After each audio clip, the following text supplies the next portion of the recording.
நீலகிரி மாவட்டம் குன்னூரில் மறைந்த முன்னாள் முதல்வர் பேரறிஞர் அண்ணாவின் 57வது நினைவு தினத்தையொட்டி திமுக சார்பில் அண்ணா சிலைக்கு மாலை அணிவித்து மரியாதை செலுத்தப்பட்டது. தமிழ்நாடு முன்னாள் முதலமைச்சரும் திமுக நிறுவனருமான பேரறிஞர் அண்ணாவின் 57வது நினைவு தினம் பிப்ரவரி 3ஆம் தேதி அனுசரிக்கப்பட்டு வருகிறது. இதனையொட்டி பல்வேறு இடங்களில் அரசியல் கட்சியினர் மௌன ஊர்வலம், அமைதி பேரணி மற்றும் மாலை அணிவித்து மரியாதை செலுத்தி வரும் நிலையில் நீலகிரி மாவட்டம் குன்னூரில் நகர திமுக சார்பில் மௌன ஊர்வலம் நடைபெற்றது. நகர செயலாளர் ராமசாமி தலைமை வகித்தார். மாவட்ட பொறுப்பாளர் KM ராஜு அண்ணா சிலைக்கு மாலை அணிவித்து மரியாதை செலுத்தினார்.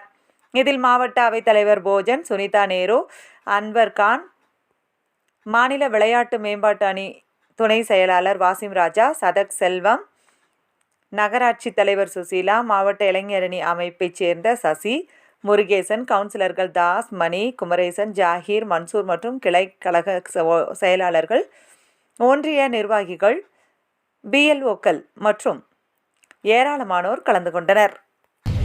இந்த நிகழ்ச்சியானது ஏற்பாடு செய்யப்பட்டு பேரறிஞர் அண்ணாவினுடைய நினைவு நாளை இன்று நினைவு தினமாக நாங்கள் எல்லாம் இந்த நிகழ்ச்சியை ஏற்பாடு செய்திருக்கிறோம்.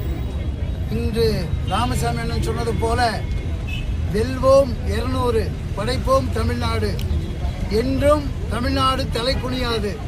எப்படி பேரறிஞர் அண்ணா அவர்கள் கழக பொறுப்பினை அடுத்தது தமிழ்நாடு தலை குனியாது என்பதை மனதில் வைத்து முத்தமிழறிஞர் கலைஞரிடத்திலே ஒப்படைத்தாரோ, கலைஞருக்கு பின்னால் தமிழ்நாடு எப்பொழுதும் தலை குனியாது என்று சொல்லக்கூடிய அளவுக்கு தளபதியிடத்தில் தலைவர் ஒப்படைத்து இன்று தமிழ்நாடு செம்மையாக சென்று கொண்டிருக்கிறது.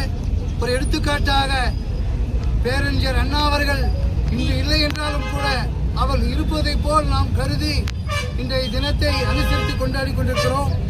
பேரறிஞர் அண்ணா அவர்கள் சொன்னது போல தமிழ்நாடு எப்பொழுதும் தலை குனியாது என்பதை மனதில் நினைத்துக் கொண்டு வருகின்ற தேர்தல் எப்பொழுதும் திராவிட முன்னேற்ற கழகத்தினுடைய கோட்டை என்று நிரூபிக்கின்ற வகையில் நீங்கள் எல்லாம் ஒன்று சேர்ந்து பணியாற்றி தலைவர் அவர்களை 7வது முறையாக தமிழ்நாடு முதல்வராக ஆக்கி தமிழ்நாட்டை உயர்த்தி பிடிப்பதற்கு நீங்கள்